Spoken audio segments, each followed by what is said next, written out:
Dave Spencer and Miles Miller here at Police Awareness Day at the Owensboro Police Department, and this is the Rollover Simulator. Seatbelts absolutely save lives. Yes, sir. You know, Miles, I've been driving now for 34 years. And from the first time I got in the car as a driver when I was 16 years old, I've always put my seatbelt on without even thinking about it. So tell us what you're going to do here. We got a rollover simulator here. It simulates what it's like to be in a rollover accident. This actually rolls at about 15 miles per hour. We got 2 dummies that are in seatbelts and 2 dummies that are not in seatbelts. And what it does is it simulates what it's like to be in a rollover accident.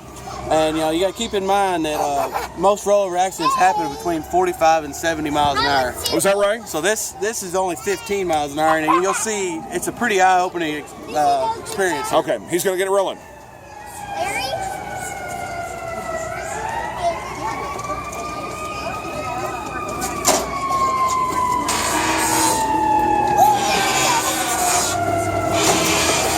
Oh my gosh.